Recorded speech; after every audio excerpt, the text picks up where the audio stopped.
그래서 이제 우리가 그 적절한 기술, 뭐 지갑 쓸 거냐, 차압 쓸 거냐, 아니면 헬륨 쓸 거냐, 리크량 아셔야 되고, 테스트 압력 아셔야 되고, 그다음 사양으로 만드셔야 되고요. 뭐 아까 연간 리크량을 하시든지 만드셔야 되고, 그다음 반복성에 영향을 주는 변이어서 이런 것들을 내가 고려를 해야 됩니다. 그래서 이런 것들이 노이즈라고 하면, 자, 이런 노이즈에 강한 그런 방법을, 변형이 심한 거는 매스플로우를 추천드립니다. 매스플로우. 아까도 보셨지만은, 네, 팽창이 막 돼도 팽창되는 거를 그대로 읽을 수 있는. 압력, 풍선 생각하시면은 구멍이 있다. 공기가 들어가고 나가고 있어요. 분명히 유량은 흐르지만은 자기가 스스로 몸을 수축하면서 델타 P는 실제로 많이 발생이 안 돼요.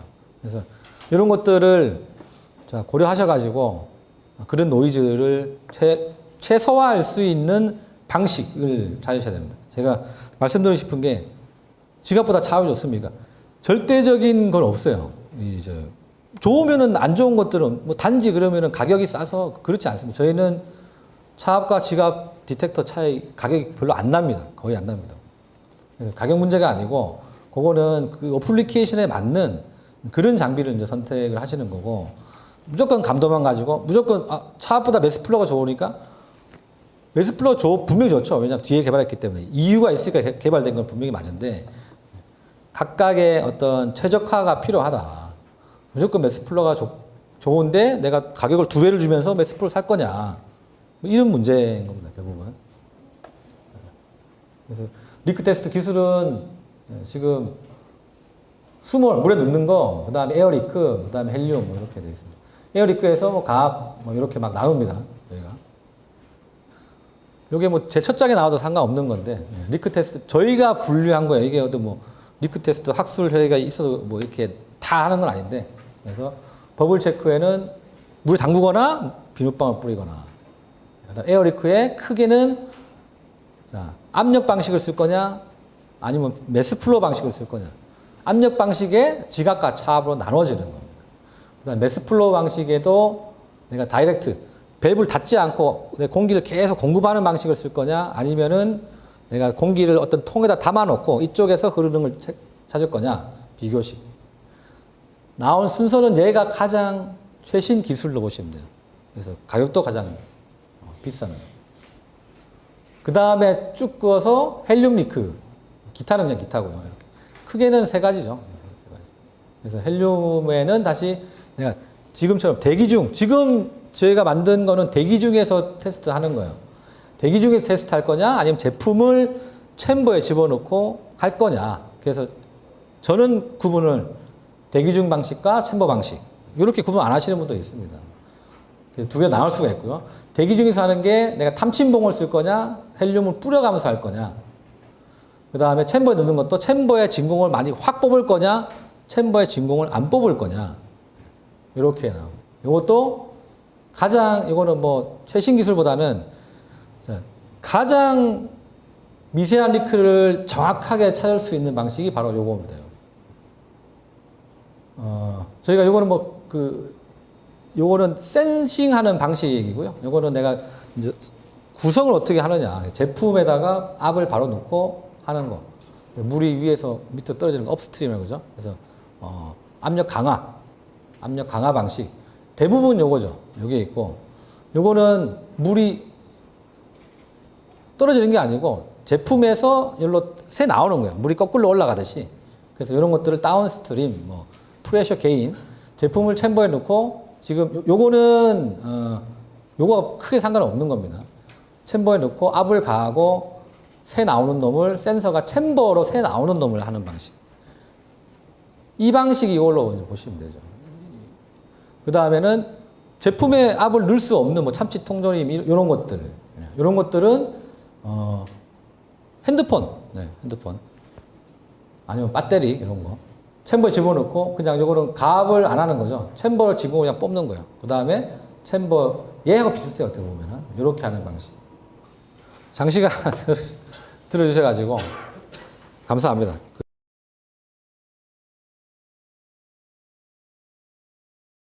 일단 스몰 테스트 쪽 보시면 당연히 뭐 작동 원리는 가압하고 물에 담그는 거죠. 그리고 사람이 눈으로 버블을 관찰하는 겁니다.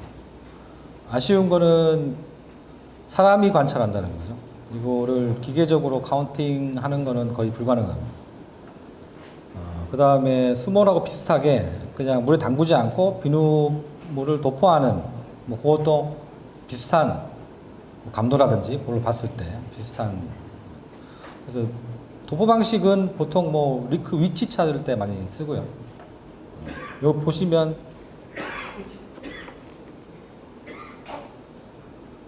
3mm 직경의 버블 사이즈죠. 그게 1분에 2방울 나온다는 얘기죠. 이 정도 수준이 지금 리크량으로 하면은 분당 이 정도. 저희가 1cc 정도 되는 게 3mm가 1분에 75개죠.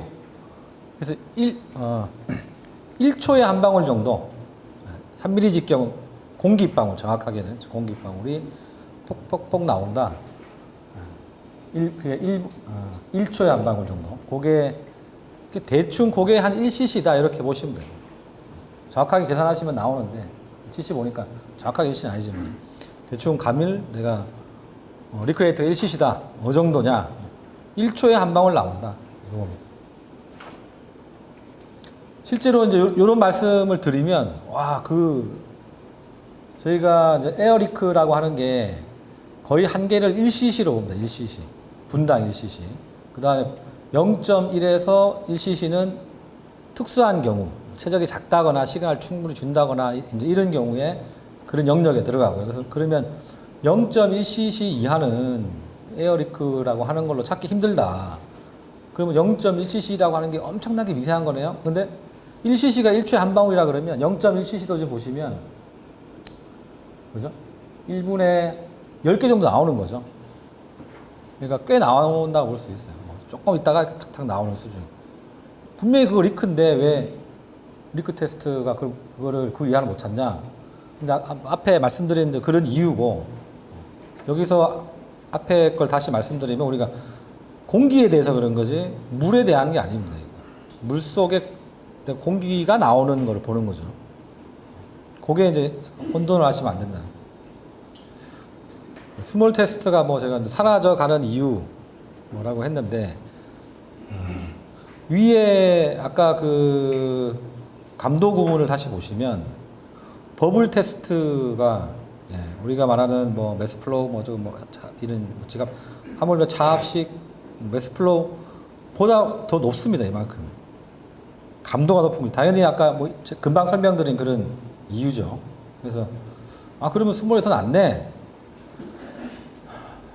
이론적으로 높은데, 하지만 일단은 작업자 100%는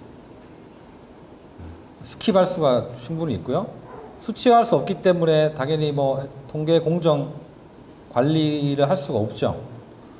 물을 말리는 후공정이 동반이 될 수가 있습니다.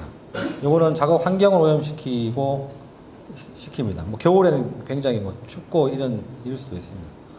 자, 감도가 높다는 것도 한 곳에서 리크가 발생했을 때를 말하는 거죠.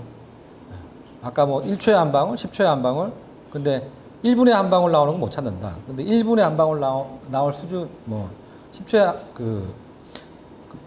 나오는 구멍이 여러 개가 있을 때 에어는 토탈 리크를 보기 때문에 1cc라고 하는 걸 찾을 수가 있지만, 얘들은 구멍 한 개 한 개당 버블이 형성돼서 나와야 되지 않습니까? 한 개 한 개당은 0.1일 수도 있는 거예요. 근데 그 10개면은 1cc죠? 근데 20개면은 벌써 2cc가 되는 거죠. 그래서 감도는 높지, 이론적 감도는 높지만 그것도 어떤 한 개의 뭐 핀홀, 뭐 거기에 대해서만 적용이 또 되는 그런 거고요. 그 다음에 형상에 따라서 이렇게, 실제 제가 본 적이 있습니다. 이게 부글부글 새는데 제품이 이렇게 생긴 거예요. 여기 새니까 얘가 여기 고이는 거죠. 고여서 이만큼 나와서 그때 이렇게 나오는, 그래서 형상에 따라서 그렇게 포집될 수 있는 그런 부분이 있을 수가 있습니다. 이론적 감도만 좋다 해서 무조건 낫다 이렇게 볼 건 아니라는 얘기죠. 당연히 지금 추세인 4차 제조, 뭐 MES 이런 거 할 수 없어요. 그래서 스몰이 거의 사라져 간다. 그 다음에 할 수 있는 게 압력 디케이죠. 제품이 있고 압을 넣고 압력 차단하고 감도를 읽고, 그 다음에 아까 리크 표준, 그죠? 리크 표준 달아놓고, 내가 아까 캘리브레이션을 할 때 안 쓰는 제품 해놓고 측정해보고 델타 P가 얼마냐. 그 다음에 얘 열고, 그러면 마스터 플러스 리크 해가지고 델타 P가 얼마냐. 이렇게 교정을 할 수 있게끔 기본 회로는 이렇게 구성이 되어 있습니다. 물론 뭐 디텍터 이렇게 이제 자체로 꾸미실 때도 제가 추천드리는 거는 이런 부분은 꼭 해놓으시는 게 좋다. 그리고 리크 표준만 구매하셔가지고 내가 자체로 꾸민 나만의 디케이 장비를 검증을 꼭 하셔야 됩니다. 센서만 믿고 이래 하실 건 아니다. 그래서 지금 말씀드린 대로 가압하고 안정화, 측정, 교정을 하고, 그래서 P를 하면은 CC가 나오죠. 저희가 감도를 아까 다 보신 겁니다. 압력 디케이라는 게 시간이 쭉 지나면서 쭉 떨어진다. 이거 디케이입니다. 프레셔 로스 오버 타임을 간단하게 디케이라고 한 거고요. 그래서 요것도 뭐 프레셔 디케이라고 하는 게 사실상 내가 리크 테스트를 받아들일 때 인식하기 좋은 얘기인데, 그냥 이제 국내에서는 뭐 지갑식, 자압식 이런 식으로 많이 부르죠. 지갑식과 차압식을 통틀어서 디케이죠. 어쨌든 디케이 방식. 그래서 요 디케이 방식은, 압력 디케이 방식은 자압이나 지갑이나 마찬가지로 최적하고 리크량에 의존한다. 최적이 작으면 더 많이 차이할 수 있고, 뭐 그런 얘기입니다. 뒤에 나옵니다. 그거는. 그 다음에 아까 제가 분류할 때 크게 압력으로 할 거냐, 에어리크에서 플로우로 할 거냐. 그래서 이거는 그냥 플로우를 읽는 게 유량 방식입니다. 리크레이트는 유량이죠. 플로우죠. 그래서 지갑 방식, 다시 말해서 압력 방식은 내가 압 변화를 읽어서 변환시키는 게 있고요. 그래서 칼리브레이션이라고 하는 걸 반드시 해야 됩니다. 이거는. 물론 스펙을 델타-P로 받으시면 뭐 그냥 해도 되는데, 유량 방식은 핵심은 뭐죠? 핵심은 유량 메터를 가지고 직접 플로우를 읽는 겁니다. 그래서 이것도 가압하고, 가압을 이렇게 합니다. 가압을 할 때는 이 테스트 밸브가 있어가지고, 테스트 밸브가 닫혀 있죠. 유량이 실질적으로 이렇게 흐르진 않습니다.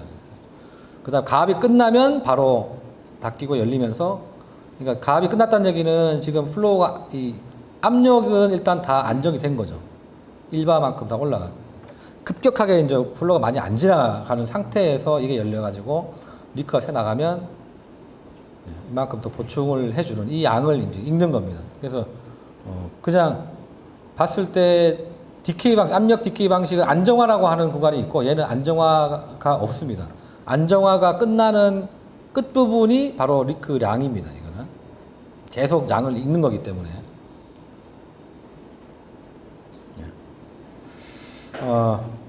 그래서 마찬가지로 아까 뭐 제가 프레셔 디케이 얘기할 때도 안정화가 완벽하게 이루어지진 않는다. 짧은 시간 내에는.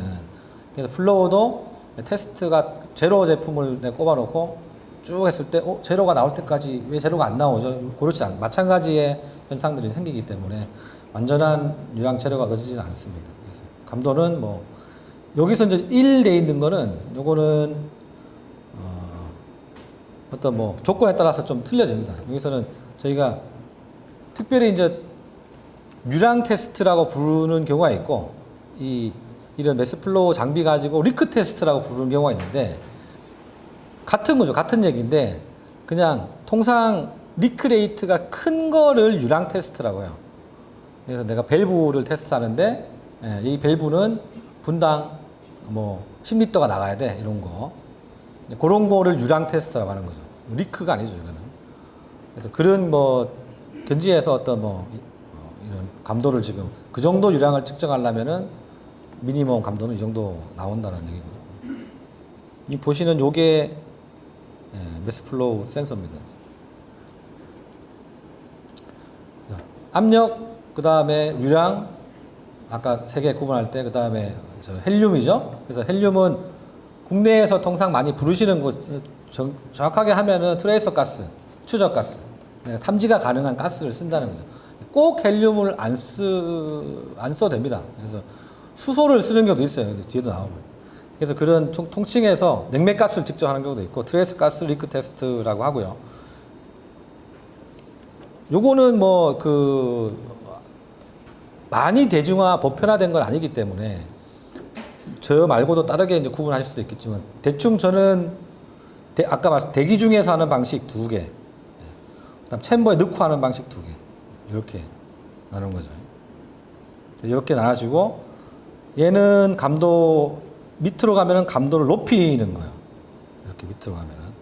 그래서 대기 중에서 할 때도 내가 그냥 이 탐침봉을 가지고 하는 거, 탐침봉은 질량 분석기 헬륨 디텍터 또는 헬륨 디텍터가 탐침봉에 연결되어 있죠. 헬륨을 제품에 집어넣고 제품에서 대기 중으로 새 나오는 것을 탐침봉으로 측정을 하는 겁니다. 이제 요러면은 대기 중에 헬륨이 있어요. 한 5ppm 정도가 있습니다. 그래서 그걸 백그라운드라 그러는데, 그러니까 리크에 의해서 나오는 게 아니고 존재하니까 백그라운드라고. 그래서 이제 그런 백그라운드 영향이 있기 때문에 감도를 높일 수가 없어요, 자체가. 그래서 뭐 마이너스 3승, 마이너스 4승 CCS 이렇게 대충 하고요. 높이기 위해서, 꼭 높이기 위해서는 아닌데, 이렇게 하면 됩니다. 제품을 디텍터에다가 다이렉트로 연결하는 거죠. 그 다음 여기다가 요 라인은 진공이 형성됩니다. 헬륨 디텍터는 진공에서만 돌아가요. 얘는 대기압을 차단시켜주는 역할이 있어요. 아니면 살짝 들어가는 게 괜찮고. 그래서 이제 헬륨을 뿌리는 거죠, 바깥쪽에서. 그러면은 바깥쪽에서 안쪽으로 들어가서 가는데, 요 라인은 이미 진공이 형성되어 있다. 진공 중은 백그라운드를 제거를 했기 때문에 감도가 이제 올라갑니다. 3승, 4승이면은 4승, 5승 정도, 1승 정도, 또는 뭐 조건에 따라서 뭐 더 높게도 측정이 가능하죠. 이쪽은 아까 챔버 내에, 그러니까 챔버가 있어야 되는 거죠. 그래서 챔버 내에다가 챔버에 제품을 집어넣고 제품에다가 헬륨을 채우죠. 그 다음에 새 나가는 거를 얘가 탱크 빨아당겨서 측정하는 겁니다. 근데 어큐뮬레이션 방식은 어큐뮬레이션이 쌓인다는 뜻이 있습니다. 그죠? 그래서 헬륨이 쭉쭉쭉쭉 쌓이는 거를 읽는 거죠. 그래서 여기는 보통 대기압에서도 측정을 하는 방식. 챔버는 꼭 어떤 큰 스틸의 어떤 그런 챔버가 아니고, 우리가 그런 방 요즘에도 쓰는지 모르겠지만, 냉장고를 다 만들고 미국에 수출하는데 박스에 넣고 밑에 구멍이 딱 뚫려 있는 게 있어요. 그래가지고 얘를 배 타고 보내죠. 한 달 뒤에 딱 받으면은 탐침봉가 딱 찌릅니다. 그러면 챔버가 지금 보면은 냉장고 박스죠. 챔버라고 하는 거는. 그런 방식도 결국은 어큐뮬레이션 방식이죠. 한 달 동안 내가 배를 타고 미국 가면서 쌓인 헬륨이나 실제로 냉매 측정기 가지고 하는데, 그렇게 생각하시는 게 더 편하고요. 물론 여기 살짝 고진공 아니고 살짝 진공을 뽑기도 합니다. 그게 백그라운드 제거하기 위해서. 근데 이제 기본적으로 어큐뮬레이션 방식이라고 하는 거는 그냥 뚜껑만 씌워가지고 그 추적가스가 도망가지 않게만 한 상태에서 쌓여 있는 놈을 측정한다. 그래서 펜이 달려져. 펜으로 내가 측정하는 것, 그죠? 이쪽하고 이쪽이 틀릴 수 있기 때문에 얘를 펜으로 서큘레이션 시켜가지고 측정을 해야지 조금 정확하게. 그 다음에 가장 한 게, 실제로 그럼 챔버를 이제 진공을 다 뽑는 거죠. 고진공이라고 하는 게 아무것도 없게 만드는 거죠. 그리고 헬륨이 조금만 나와도 얘는 감지를 잘 하죠. 그래서 최고의 감도를 할 수 있는. 그래서 이렇게 헬륨 리크는 이 정도로 보시면 됩니다. 실제로 이제 제가 경험을 말씀드리면, 아까 그죠? 에어 리크는 액체에 대한 노리크, 그 다음에 헬륨 리크는 기체에 대한 노리크, 이렇게 생각하시는 게 가장 좋아요. 뭐 퍼펙트한 건 아니지만, 경우에 따라서 아까 GDI 이런 거는 또 헬륨 하지만, 그래서 공조기 쪽에 거의 헬륨을 많이 써야 되죠. 근데 이제 공조기 쪽에 파이프 만드는 회사가 그냥 구리 파이프만 만드는 뭐 3차 벤더가 이런 헬륨 장비를 할 수가 없어요. 그래서 거의 지금은 수모를 그냥 많이 씁니다. 그래도 감도가 조금 근데 이제 수모를 쓰면은 또 인정이 안 되고 그래서 그 다음에 어쩔 수 없이 에어를 쓰는 경우가 있어요. 그래도 문제가 되면은 이런 방식을 또 씁니다. 실제로 제가 몇 군데를 갔는데 이런 이거는 아까 마이너스 5승 정도는 찾을 수가 있기 때문에.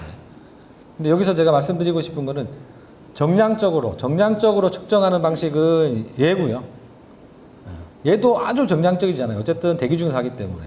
그럼 얘들은 내가 뿌리는 위치 뒤 나옵니다만 정량적으로 측정한다라고 보기는 굉장히 힘든 방식이다. 이렇게 이제 보시는 것 같습니다. 위치 확인, 정량 측정. 그 외에도 저희 CTS에서 특허를 가지고 있는 퍼징 클램쉘이라고 하는 방식이 있고요. 챔버를 국부적으로 만드는 그런 방식입니다. 감도를 굉장히 올린 방식이고요. 결국 다시 위치 확인이죠. 위치 확인. 그 스니퍼 우리가 프로브를 쓴다는 얘기는 감도 아까 다 했던 거고, 여기서는 당연히 앞에 말씀드린 대로 제품 내부에 있는 공기를 빼내야 돼요. 헬륨을 채우기 전에. 왜냐하면 여기 안에도 백그라운드가 존재하기 때문에. 백그라운드라고 하는 거는 헬륨 테스트 같은 거 많이 하면 막 변합니다. 이렇게. 그래서 그거를 하기 위한 차징 시스템 같은 게 한 개가 들어갑니다. 빼내고 넣고. 그 다음에 얘가 데리크 나면은 주위에 헬륨이 팍 나와가지고 막 오염이 막 되죠. 헬륨이 많이 들어가면 얘가 무리가 갑니다. 오늘 저희 CTS는 헬륨에 대해 가지고는 전체적인 토탈 시스템을 만드는 회사고요. 이 헬륨 디텍터를 따로 만드시는 디텍터는 따로 저희도 구매를 해서 하는데, 오늘 이 자리에 그 에이즐런트라고 하는 헬륨 디텍터 만드시는 회사에서 한 분 나오셨기 때문에 혹시 더 깊은 디텍터에 대한 더 깊은 뭐 궁금증이 있으면은 나중에 물어보시면 됩니다. 그래서 디텍터 자체는 헬륨이 갑자기 많이 들어가면 이것도 무리가 간다. 이거 저는 알고 있습니다. 어쨌든 그래서 이런 구조를 할 때 그냥 스니핑만 하는 게 아니고 기본적으로 얘 제품에 대한 데리크가 있는지 없는지 확인을 먼저 하고, 그래서 요걸 썼을 때 공기를 빼낼 때 우리가 진공 디케이라고 하는 거를 먼저 해서 실링은 잘 됐는지 데리크는 없는지 확인을 하고, 그게 없으면 그 다음에 헬륨을 채우고 스니핑을 하고 이렇게 합니다. 스니핑은 당연히 안 좋은 거는 내가 지나가는 속도에 따라 가지고 스킵할 수도 있죠. 그래서 정량적이지 않다는 얘기고. 그 다음에 어큐뮬레이션 아까 방식은 고진공보다 현실적으로 좀 고진공을 만약에 보신 분들은 어큐뮬레이션 방식이 굉장히 쉽다 이렇게 생각할 수가 있어요. 근데 어큐뮬레이션 방식은 쌓이는 거죠. 결국은 아까 말씀드린 대로. 그래서 참 순서 원리는 넣고 제품을 넣고 공기를 빼내고 제품 내부에 요거는 아까 스니퍼 프루브 할 때하고 비슷합니다. 대신 이거는 어떤 박스라든지 아니면은 뭐 그런 데 넣는다는 얘기고. 그 다음에 백필하고 똑같죠. 그 다음에 흘러나와서 쌓여있는 거를 디텍팅을 한다. 이게 이제 어큐뮬레이션 방식이고요. 한 가지는 이 주위에 항상 아까 백그라운드가 있을 텐데 이 백그라운드를 저희가 노이즈라고 해요. 그래서 노이즈가 자꾸 쌓일수록 어떤 감도는 떨어진다. 아니면 시간이 더 길어져야 된다. 당연히 노이즈가 아주 작은 부분에서는 이 정도만 체크해도 체크가 되는데, 노이즈가 많이 쌓여 있으면 쭉 해서 이만큼 올라와야 되잖아요. 그러니까 쌓이는 시간을 더 많이 가지고 가야 된다. 그래서 어큐뮬레이션 방식, 헬륨인데 챔버다. 근데 어큐뮬레이션이다. 챔버 지금 안 뽑습니다. 그러면 시간이 길구나 이렇게 생각하시는 게 좋습니다. 고진공은 뭐 퍼펙트한 거죠. 제품 진공 빼고 챔버도 진공을 빼고 둘 다 텅텅 비게 만들어 놓고, 뭐 그때 당연히 데리크 있는지 체크를 다 하고, 그 다음에 여기에 백그라운드가 충분히 떨어졌는지. 한 가지 말씀드릴게요. 진공만 뽑는다 해가지고 헬륨이 다 없어지진 않는다. 고진공이 되면서 벽면에 있던 이 헬륨이 디가싱 돼서 스물스물 나오는 경우가 있어요. 그래서 백그라운드 진공도가 떨어졌지만 계속 백그라운드가 높아지는 경우가 있어요. 그래서 그런 것들은 질소 같은 거를 따로 불어가지고 이제 클린업을 시켜야 돼요. 그래서 요 챔버도 뽑고 다 뽑고 헬륨 백필하고 그 다음에 측정을 하죠. 그래서 이렇게 하면은 마이너스 뭐 현장감 디텍터는 보통 마이너스 12승까지 보통 읽게끔 나오고요. 디텍터 자체는. 근데 이렇게 시스템 꾸몄을 때 저희가 그걸 현장 감도라고 보통 얘기를 지금 하는데 한 마이너스 8승 내지 9승 정도가 맥시멈이라고 보시면 되고 실질적으로 마이너스 7승 이하는 굉장히 힘들다. 밸브도 뭐 그 금속실이 들어가 있는 밸브나 실 같은 걸 써야 되고 뭐 그렇게 조금 구분이 된다라고 보시면 돼요. 그 헬륨을 많이 하는 거는 마이너스 5승 뭐 이렇습니다. 특별한 기준이 있는 건 아니고요. 그래서 제가 첫 번째 섹션에 대한 마지막 장인데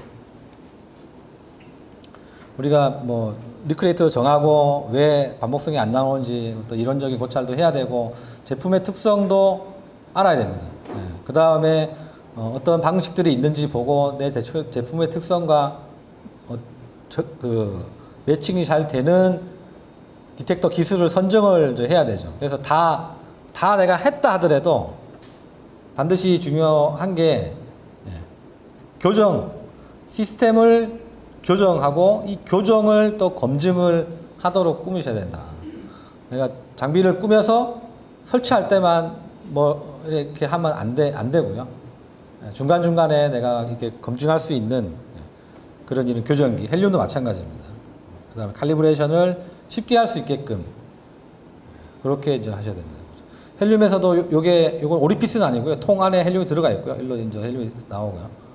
차징할 수 있게끔 돼 있고 이렇게 뭐 불량 제품, 불량 마스터 같은 것도 오리피스 안 쓰고 실제로 이렇게 박아서 요게 보시니까 오리피스죠. 이렇게 박아서 불량 마스터를 만들기도 합니다.